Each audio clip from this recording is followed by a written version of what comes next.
back to Dr. Becky's book. It was very good. I can lend you my Audible login, and you can listen to it if you'd like. I gotta finish Cosmos first, which is 14 freaking hours. I listened to it to and from work today because I didn't have anything else to listen because I forgot my MP3 player in my other coat, so I did not listen to music.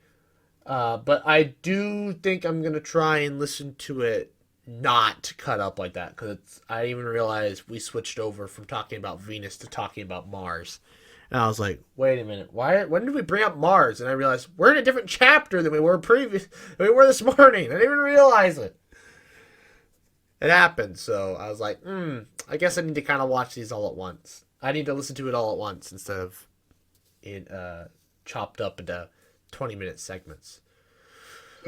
But Cosmos is interesting. So there were recordings. So okay, the best part is like a majority of the book seems, anyways, or at least this beginning part is all narrated by. Does LeVar Burton ring a bell to you?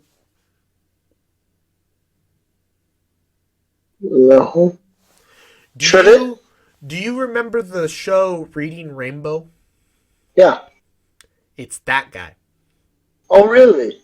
So I didn't even realize. So I was like listening to it on the way back from North Dakota, and I'm like, this sounds like the Reading Rainbow guy. I wasn't sure. Actually, I think. Wait, when was? Oh, yeah, that was on Amazon Prime, wasn't it? Yeah, Yeah, I think I watched one episode just to kind of just for nostalgia feels because yeah, I had Amazon Prime, for like 6 months or whatever, yeah. and their student thing.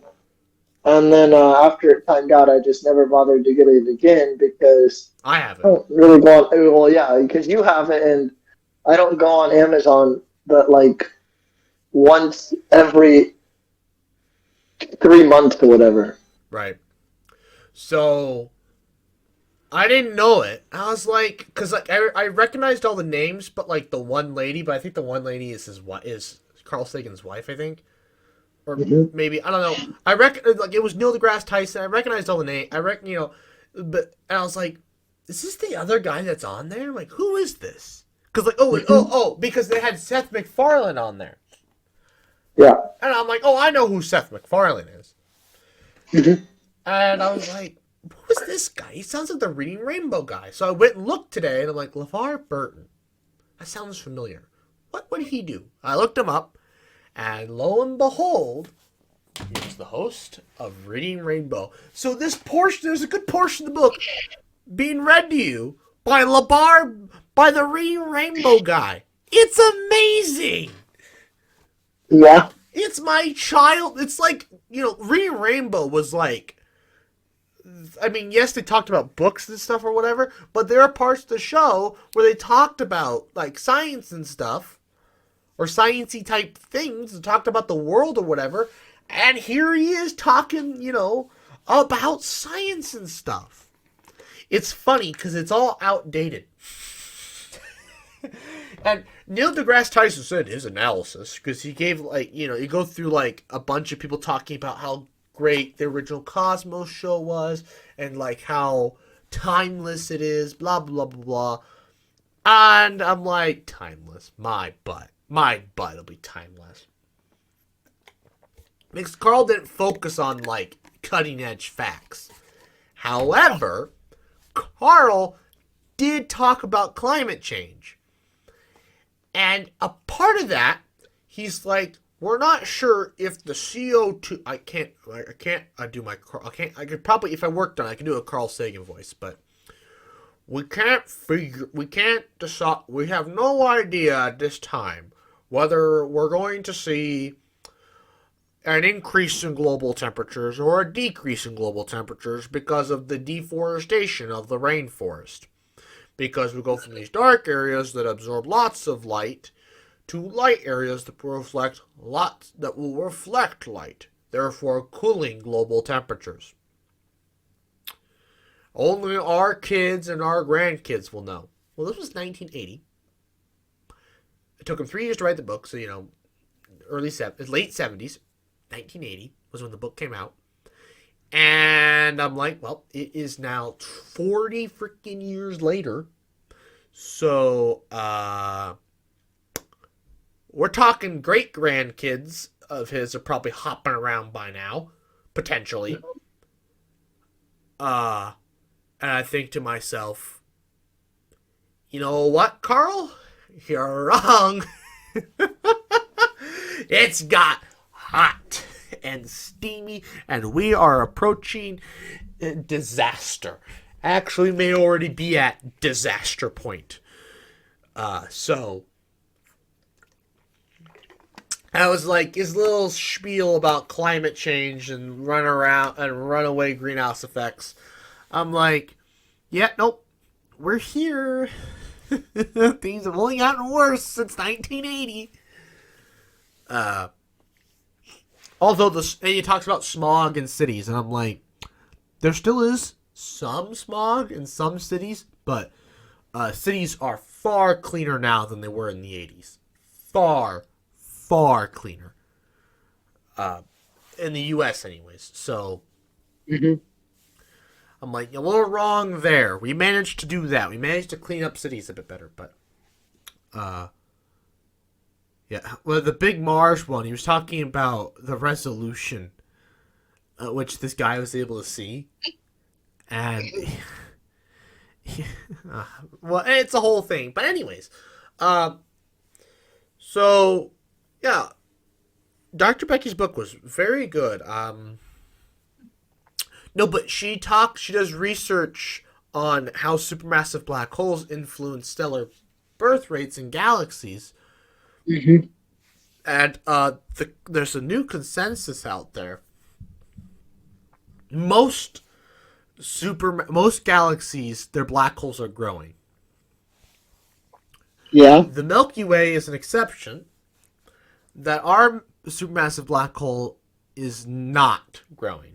I mean, it is. It does accrete, but not at a large rate, or it's actually shrinking. No. Well, that was the very last chapter where she talks about Hawking radiation, but it does consume matter more. It is getting more massive, but it's not. It's not creating an outward pressure, which would cause gas clouds to either heat up or cool off or whatever, which influences stellar growth. Which I think there's research proven that supermassive black holes growing does have a negative impact on stellar growth. Dr. Becky is trying to prove that theoretically that a supermassive black hole accreting could make more stars. And that actually, because of the massive amounts of radiation that comes from these supermassive black holes that are growing in these galaxies, that life on planets around these galaxies cannot exist. There's actually a Goldilocks zone in a galaxy, because a planet can't be on the very edge, because it'll get exposed to too much intergalactic radiation, which would end life on the planet. And it can't be too close to the supermassive black hole, because the supermassive black hole's radiation will irradiate its atmosphere away. And so there's a happy medium in which we would find life-giving planets. But I would presume it's closer to the edge than the center. Look where Earth is. We're closer to the edge than we are to the center, and our black hole isn't even growing very much. Yeah. So you can imagine in a galaxy where a supermassive black hole is very active, it creates lots of matter. Yeah. You might not even find life in that galaxy. Not intelligent life, anyways. Nothing, that's throwing sticks. You're gonna find microbes. Like that's pretty much a given. But anything beyond that, maybe some basic eukaryotes, maybe, but nothing more complex than that. And if they do exist, they're probably going to exist underneath ice shelves on moons of gas giants. Mm-hmm. Because where else are you going to survive the radiation? So yeah, we have yet to prove. So like Dr. Becky's research has yet to be proven. We don't know if supermassive black holes can actually increase stellar growth, stellar birth. We don't know. Is it proven that there's a galactic Goldilocks zone? Yes. Well, I mean, we can't prove that there's life, but we can assume that there would be a Goldilocks zone. Like, we can't prove without, finding out if there's life on these planets.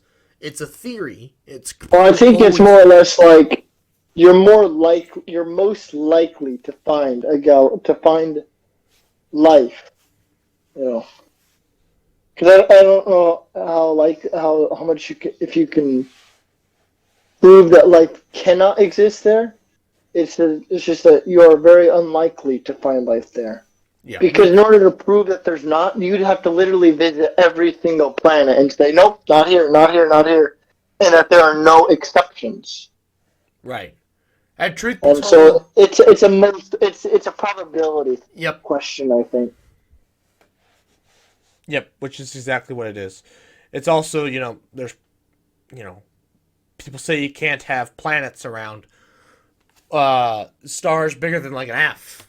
But we've found planets around those massive stars, which has reshifted our ideas on where we can find exoplanets.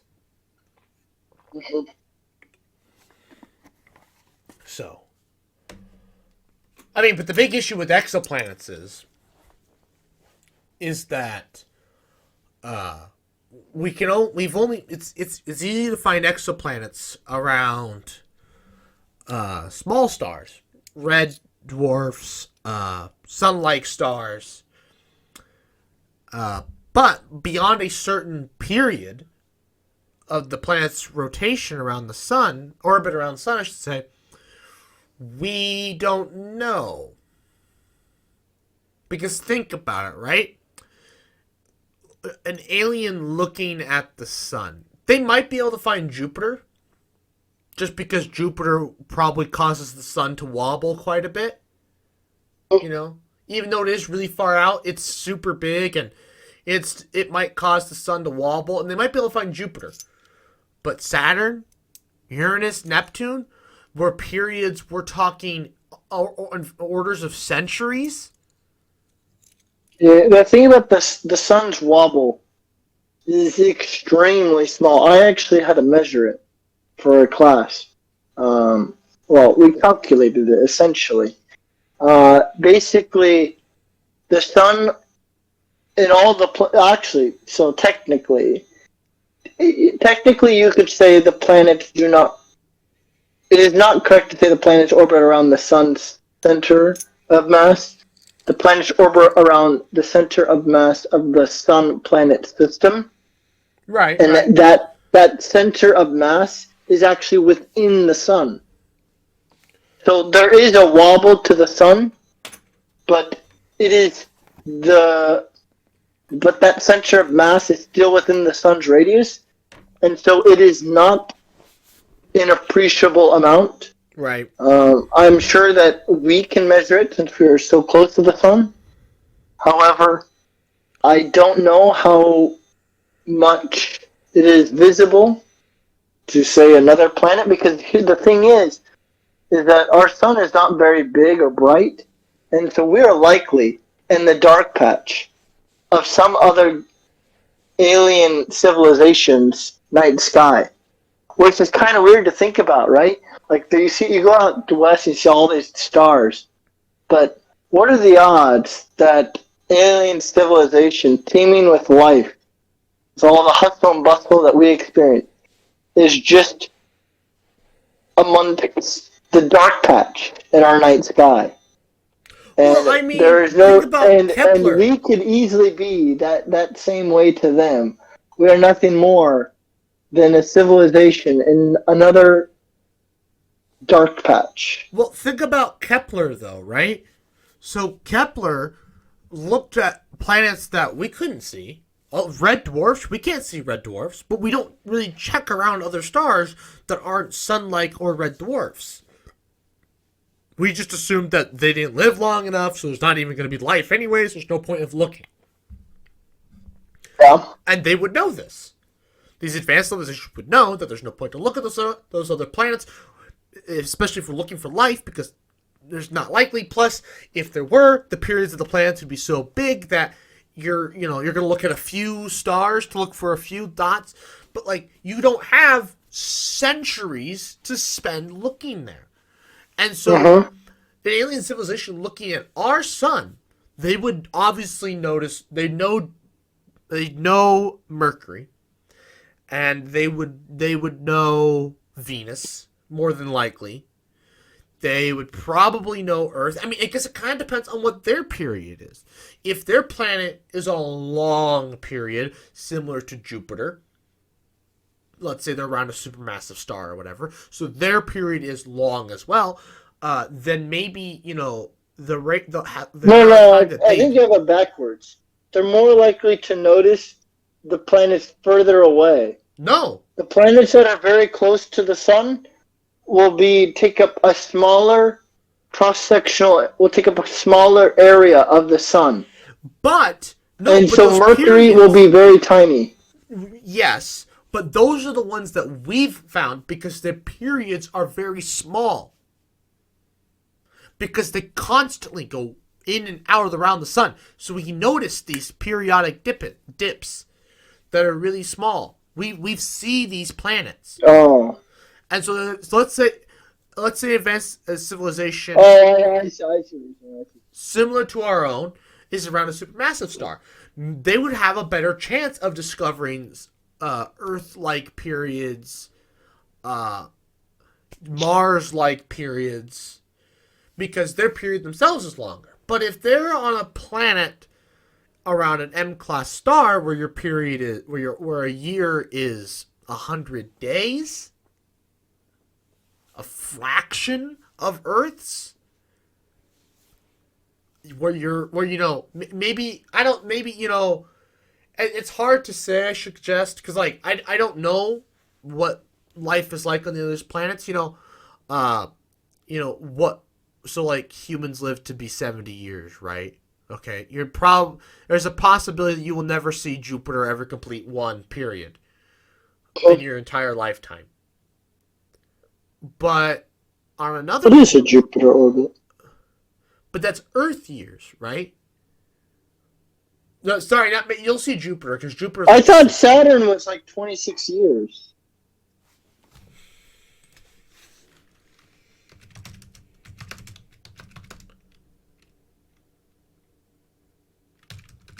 $12 years. Oh, really? 29 years for Saturn. Oh. Yeah. Yeah. Oh, because I did that. I did those when I did Kepler's laws. I looked at all that. Oh, because I was curious how long it took Saturn to orbit. Because I was like, the Greeks had all the data, right? Kepler had all the data of all the orbits of the planets. So I was like, how long did it take Saturn to orbit if Kepler was able to have all this data? 26 years. You easily can have multiple data points across Tycho Brahe's lifetime. The jump is at Uranus. Yeah. How do you go for... That's 4 times... That's almost 4 times... It's 3 times longer than Saturn. Go from 30 Holy cow! 84 years? 84 years. Most people... That is one lifetime. For most people. Most that is long. I'm sorry. That is longer than the average for most people. Yeah. I don't think... What's the average lifespan in Japan... for Japanese women? I don't know if it is 84. Is it? Maybe. I'm looking.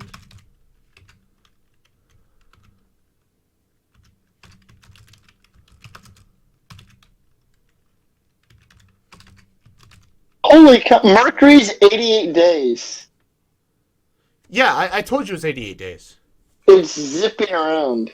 Yeah, so they would notice. So, okay, then they're going to notice Mercury. They're going to notice Venus. Venus. They're going to Earth notice is Earth. questionable. They're I going mean, to a notice. year. They're going to notice Earth. They're going to notice Mars. They're going to notice Jupiter and Saturn. But they will never notice. Depending on their planet, though, if their life. So, like, that's the thing, though. I don't know if. So, in Earth years, do you think it's possible that, let's say, around a planet with a shorter period, is just the way DNA degrades, if it's anything close to Earth biology, do you think the DNA and the telomeres and stuff degrades at a similar rate? Know enough about this to answer that. No. Neither do I. I don't know. I have no idea. So, are they living for the same amount of time as a human? But obviously, if they're living the same amount of time as a human, then they're experiencing twice as many years. But to them, 100 to them is like 100. What is 100 years for them is like 50 for us potentially. I don't know. Or how about these people that are on around F-class stars, really big stars. They're not really big, but they're bigger stars. Unlikely, but let's say they are, and their planet is on an orbital period that's really long. Like Jupiter length. 12 years. Mm-hmm. Are they only going to see 10? Are they only going to see their planet go around their star 8 times? I don't know. Do you think life would adapt to that? Because seasons, with the way seasons work on Earth, would life adapt to these longer seasons? And so you'd somehow live even longer? So, it still works out to be 80 some odd years for somebody on one of these planets, even though 80 years on their planet is a stupidly long time for Earth. It's 800 years. Well, they're gonna notice. They're gonna notice Uranus. Gonna notice Uranus. I don't know about Neptune. No, I just looked it up. 128, 165. I was gonna say 165 years. They might notice Saturn, but And then you got old Pluto. He's cooking at about. If they didn't notice Sirius, he is cooking at 248 years. If they didn't notice Ceres, they're not going to notice Pluto. Yeah. Well, anyways, so the average lifespan in Japan is 84 years. 84.62. Yeah.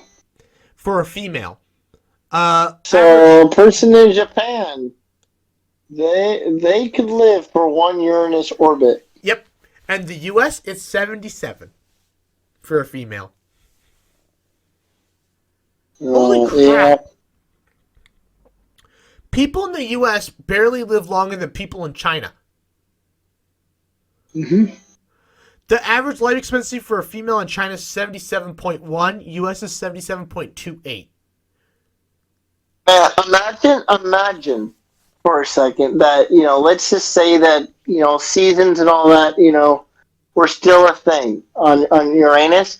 So you could either have... What? Well, you could either have... Hang on. No. Well, I guess...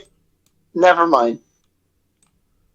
You could either be born during... I think you could either be born during the winter and have a summer lifetime, or be born during the summer and have a winter lifetime, because, as you age, you forget less and less about your childhood. So you don't remember much about your winter experience childhood, but your spring and summer lifetime, oh yeah, that'll be crystal clear. Yeah. So that's the thing, right? Can life exist on these other planets? Now, I think what would be really cool is that So if you go halfway, or I mean double, so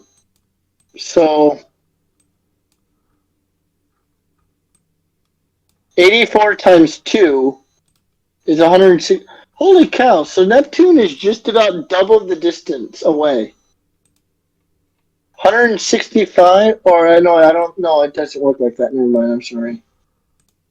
It's double the time it takes. But what I was going for is that 165 years on Neptune, you could actually have a summer or winter lifetime.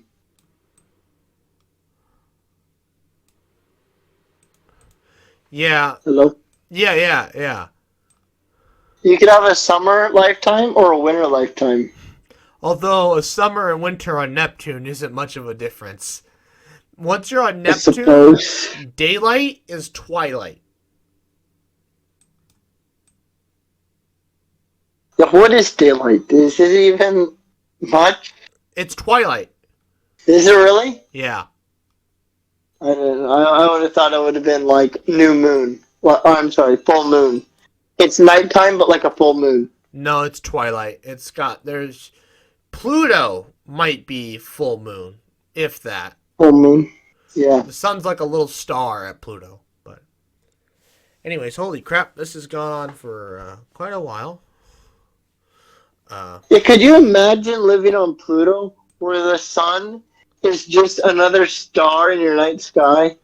I think it's a bit bigger than that, but yeah. It's like you just have a night sky. It's like, wow, we have nighttime every single day of our life. And the sun, this thing that blocks out half the stars during the day, half that blocks out all the sky for half the day, it's literally just another little star. It's like a big star. It's like the sun would be like looking at Jupiter on a bright day. Maybe. I think it. I think that what light levels. Well, anyways, we need to end the podcast. We're at 2 hours, but yeah. Anyways, I'd like to thank you all for watching. Please like, comment, share, and subscribe. New podcasts will be on the new channel. Go check it out. Link in the description below. Those will be every other Friday, at least for now. Maybe every Friday, since this podcast there's a lot to talk about, and we could probably still keep talking. So maybe we'll switch to weekly. That's kind of up to Phil. I don't really care. Anyways, good night.